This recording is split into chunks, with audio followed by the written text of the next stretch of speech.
мемлекет басшысының тікелей қолдауымен мәдени мұра бағдарламасы қабылданып, республика көлемінде осы мақсатта көптеген іс-шаралар жүргізілуде. Өңірлік бағдарламаның басты мақсаты тарихи мәдени мұраны қайта жаңғырту және сақта болса, біздің мақсат бабалар мұрасын насихаттап, оны кейінгі ұрпаққа жеткізу.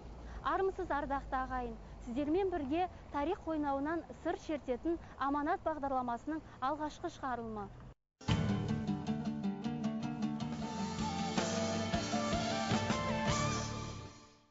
Түп шежіресі сонау көк тіреген көк бөріден бастау алатын қазақ халқы жер бетінен жойылмай, іргелі ел, жоралы жұрт, қабырғалы қалпын, салиқалы салтын сақтап қалғаны өзінің еркіндік ерік-жігерінің, асқақ рухының арқасы. Осынау мың жылдықтар бойғы тарих беттерін ашып зерттеп зерделеуде археология ғылымының орны ерекше. Атырау облысы бойынша ең алғашқы археологиялық зерттеулер Әлкей Хақанұлы Марғұланның басшылығымен 1956 жылы басталды. Содан бері облыс өңірін зерттеу жұмыстары бір сәтке де үзілген емес.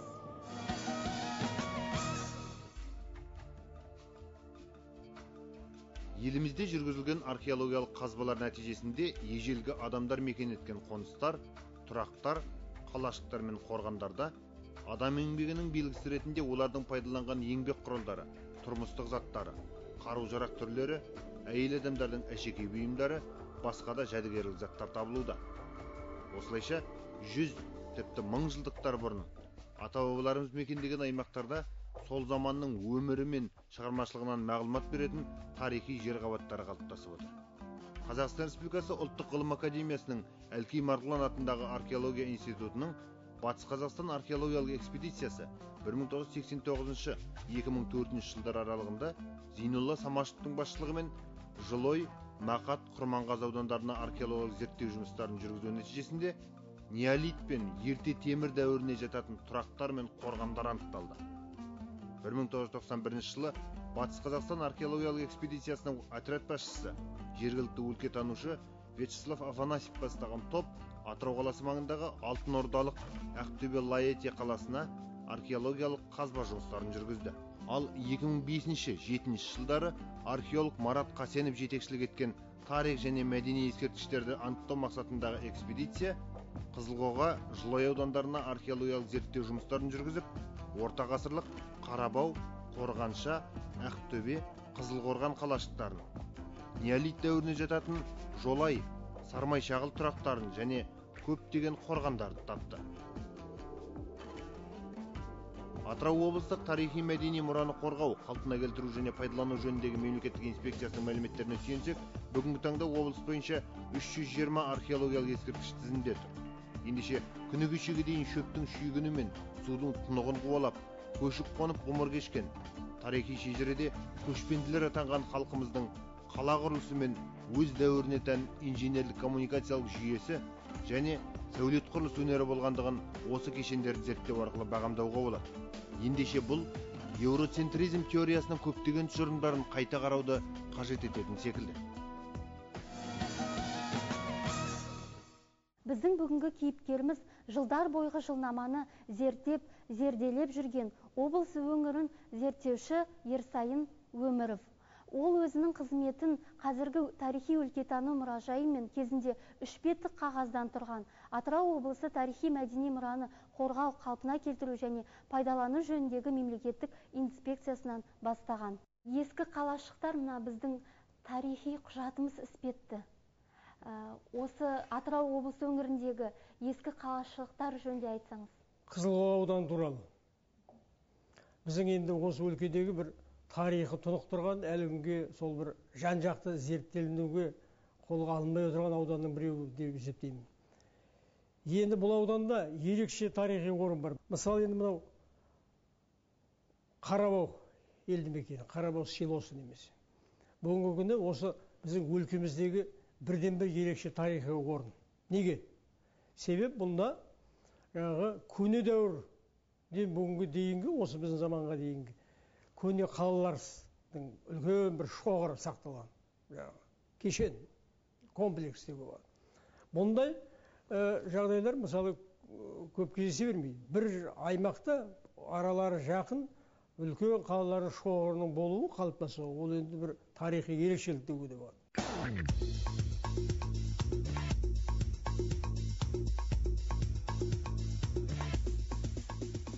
Осы қалалар қалай пайда болды?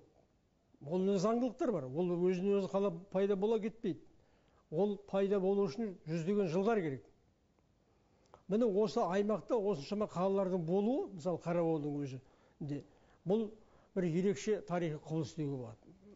Бұл жерде мысалы айталық Қарауылдың өзінде сол айналада қасында бір 3 шақырым, 4 шақырым, 5 шақырым аймақта ең алысы 6-7 шақырым жерде бұл Қызылқоға қаласы.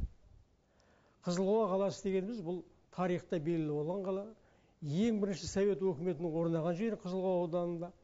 Жаңағы осы қала қазір құмның астында кетті бір жағдай. Ал кезінде бұл қала туралы тарихи деректерде, әдебиеттерде айтылған. Үлкен осы мысалы Қазақстанның батыс аймағында айталық мынау Көкжар базары, Көкжар жәрмеңкесі дейді, немесе Қызылқоға базары, Қызылқоға жәрмеңкесі. Бұл тарихта қалған.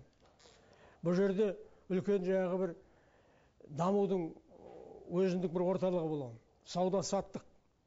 Бүткіл мына Түркіменнен, Өзбектен, мынау шығыстан, батыстан, мынау Орыс, Россиядан келген саудагерлер осы жерде үлкен сауда орталығы болған.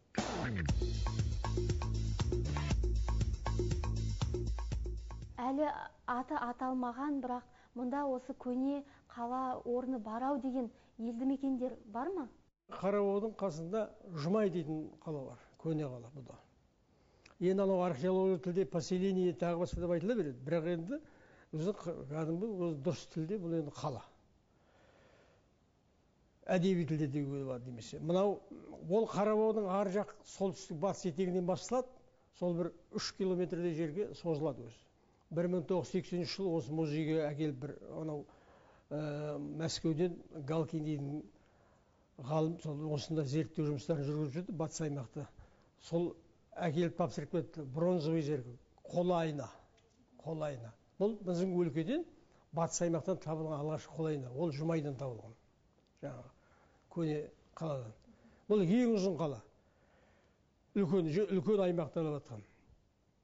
Шамаменен ұзындығы бір 3 шақырымдай жерге созылады.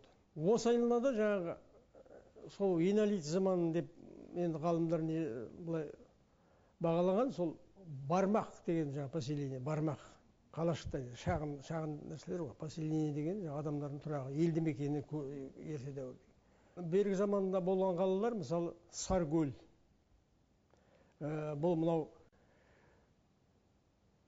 Шеркеш руының орталығы болған қала. Қалалардың жаңағы үйлердің таста анау қабырғалары күні кешеге дейін сақталып тұрды. Солар құлап жатыр, жайлап кетіп жатыр мана. Содан кейінгі екінші қала мынау Қарауылдан 15 шақырымдай жер Атырауға қарай бұл Мән деген қала. Бұл әлі үлкен қала болған. Бұның әлгі үйлері, ескі үйлері әлі орын бар, әлі тұр. Барып қарауға болады. Барғанның өзінде сол мана құлап жатқан үйлердің өзі әлі қала сияқты болып мана тұрады. Таусылып болмаған құлап до конца.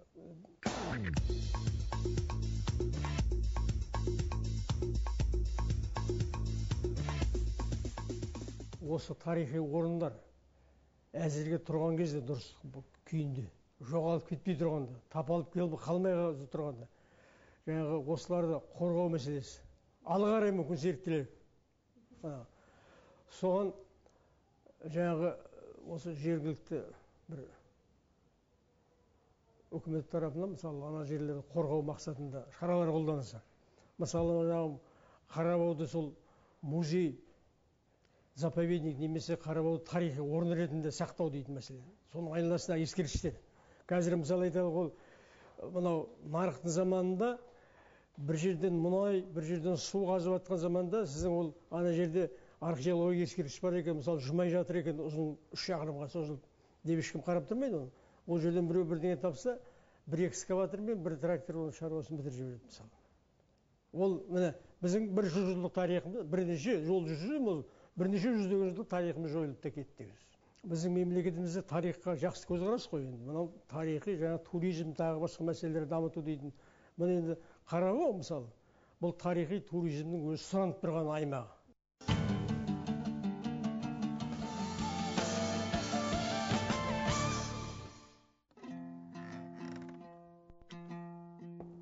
Ғасырлардан ғасырларға жеткен бұл қамшы еді қайтаратын жаудан құн. Соңғы ғасыр аяғында жоғалып, қазақтардан сесі кетіп болған құл. Қамшы арқылы талай сырды білетін, қамшы тастап не ой барын беретін, атам қазақ мінгенінде кәріне жерді дағы жон арқадан тілетін. Атам қазақ қамшының қыр сырына бесігінен қаныққан, киелі қасиетін ана сүтімен қатар сүйегіне сіңіріп өскен. Бала бесікте жастыққан кезде шошымасын деп бас жағына қамшы тастаған. Тобылғы қамшының өрімі жерге салбырап тұрмай бүктеліп жатса, балаға қамшы тиет делінген. Бұл ата-бабадан қалған көне ырым. Негізінде қамшы керегеге ашық ілінген. Бұл шаңырақ иесінің мал басы аман болып, үйден береке кетпесін деген ашық тілегі екен. Қамшы қазақ өмірі мен өнерінің ажырамас бөлігі. Өмірі дегеніміз адам атсыз, атқа мінсе қамшысыз болмаған. Өнері дегеніміз шеберлікте, ақындар айтысы да, сөз сайысы да қамшысыз өтпеген. Өйткені сөз сұралғанда қамшы тасталған. Қазақтың салт дәстүрінде қамшыны ұстау мен қолданудың тәрбиелік мәні, өзіндік ережелері мен жон-жосықтары болған. Мәселен, жайшылықта қамшыны екі бүктеп ұстайды. Қамшы өрімін салбыратып ұстау дұшпандық, әдепсіздік белгісі деп қаралған. Жол көрсеткенде де саусақпен емес, қамшымен нұсқаған. Өрмекшілер қамшыны жасаған кезде әсіресе сабына ерекше көңіл бөлген. Жезбен, күміспен мойнақтап, әдемі бедерлеп жасаған. Ал ерлердің қамшысына теріден, металмен мойнақтап жасаған. Қамшы, бір сөзбен айтқанда, бұл өнер туындысы, шебер қолдың айғағы. Қамшы дегеніміз бұл алса қару, қалса мұра. Демек, бұл қамшының атқарар қызметі сан алуан. Яғни айтқан әмбебап дүние екеніңізді аңғаруымызға болады. Бір қамшы бір ғұмырлық тарихтан сыр шерте алады. Сондықтан ол халқымыз үшін құнды дүние. Атырау облыстық тарихи өлкетану мұражайының қорында қамшының бірнеше түрі сақталған. Әр қамшының өзіндік тарихы бар. Соның бірі Манаш өңіріне танымал шебер Шелкешбай Сәрсенғалидің күмістелген дойыр қамшысына тауға болады. Бұл қамшыны күміспен ойнақтап жасалған қамшыны Жамбырбаев Маралға 1965 жылы сыйға жасап берген болатын. Мына қамшының сабында Жамбырбаев Марал деген белгі бар. Содан кейін Жамбырбаев Марал 1965 жылы біздің музей қорымызға тапсырады.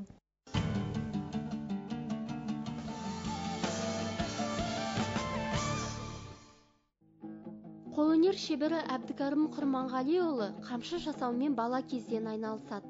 Қамшы жасау шеберлікті қажет ететін үлкен өнер. Сондықтан ол бір күннің еншісінде емес, сапалы қамшы шығару үшін бірнеше ай, одан қалса жылдар қажет дейді хас шебер. Киелі істің қыр сырына қамшы жасауға тікелей араласа отырып қаныға алдық. Шеберліктің өзі дәлдік. Әрбір миллиметрі бұның есепте. Сол дәл шыққан кезде ғана шебер дәл шығарғанда. Ал қисық істесең, енді онда олақсың. Бірақ қазақта айтады, шебердің қолы істейді, олақтың көзі істейді. Қолдың өзі істеп кете беру керек, көрдің ба міне? Сезіммен. Ой түйсігімен сезіммен бәрі түйіскен кезде сол дәл шығады. Жұмыстың бітімінде қамшы жасайтын болса, таспадан басталады. Енді бірінші ол қайыш табуың керек, оны бұрында илеген, оны иге салған, оны талқаға салып, талқылап, созғылап, әбден бабы келгеннен кейін істеген. Енді қазіргі заманда қарапайым үкімет қайысы дейді, созылып кетсе соны пайдаланады.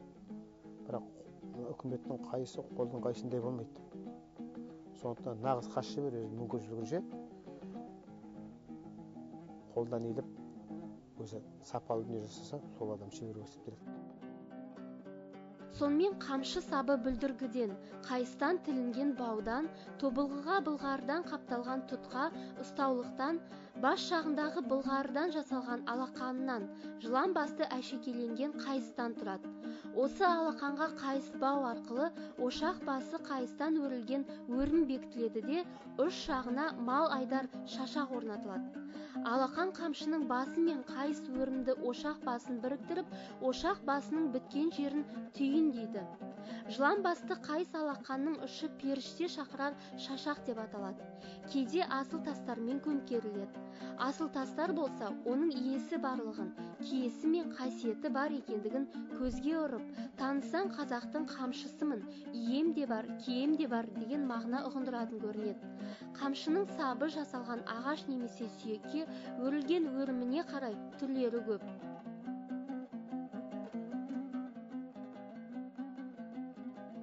Сабына байланысты, сапталу істелуіне байланысты бөлінеді. Мысалға ырғай сапты қамшы дейді. Енді ол мына тобылғы жоқ жерде көбіне ырғайды пайдаланады.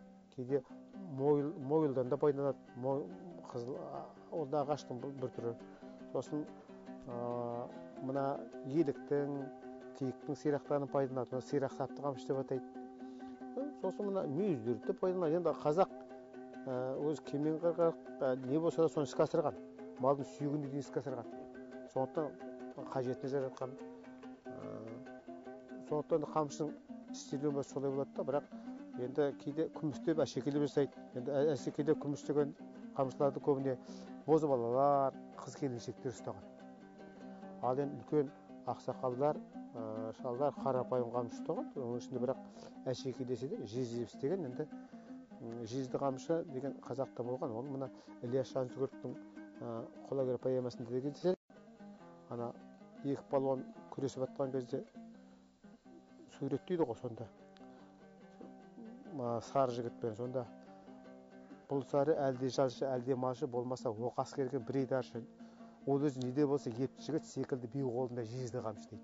Бұл жезді қамшыларды енді алтыннан күмістен қарапайым билер, бектер ұстаған заман, байлар ұстаған. Тобылғы қазақ жерінің нулы, сулы, тоғайлы өңірлерінде кездеседі. Топталып өсетін ағаш келе-келе қатайып, темірдей берік болады. Ыстық суыққа төзімді, судан қорықпайды, жарылмайды.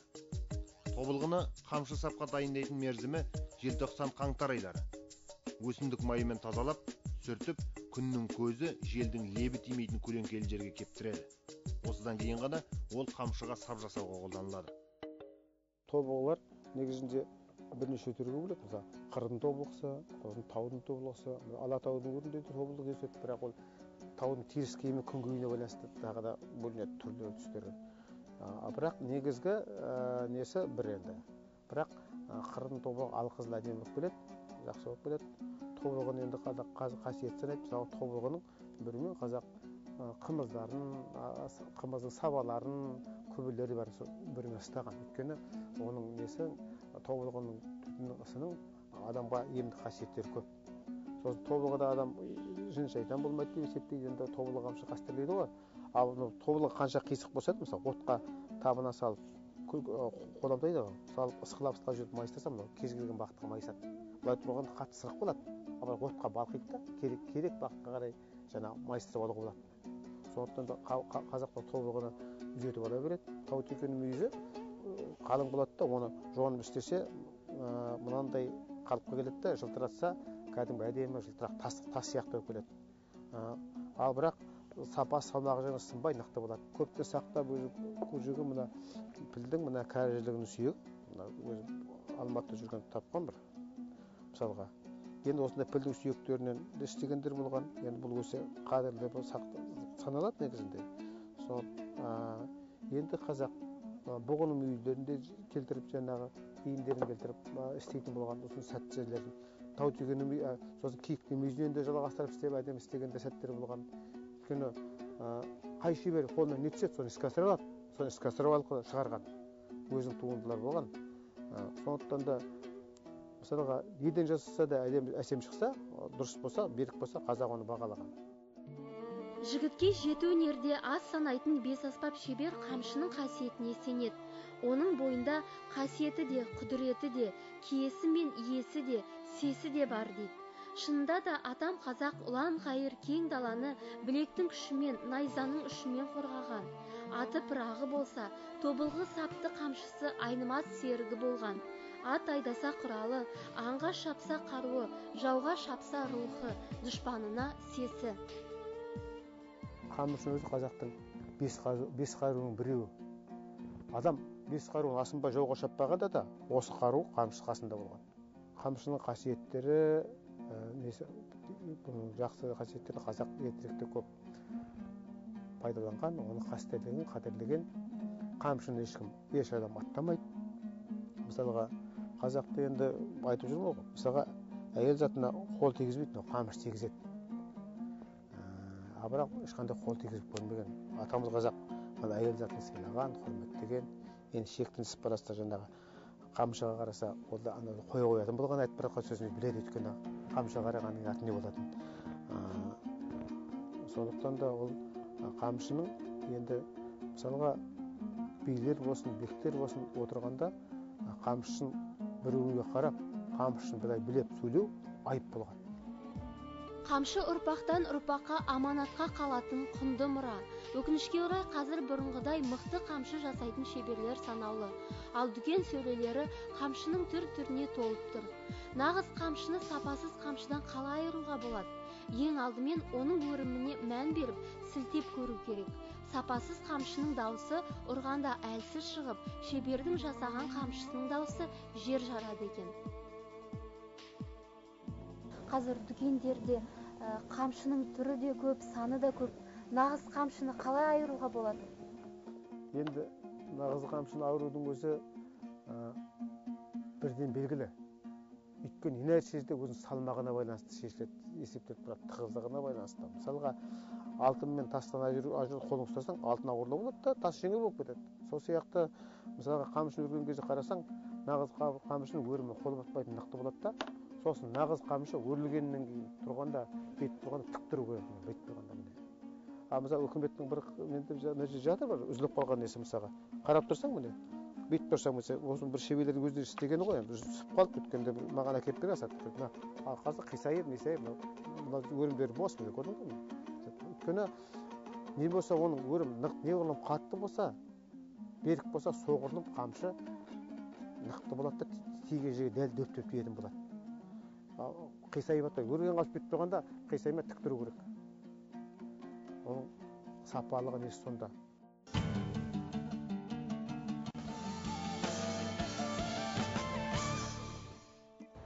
Мінеке құрметті көрермен, бабалар мұрасын ұрпаққа жеткізер аманат бағдарламасы осымен аяқталды.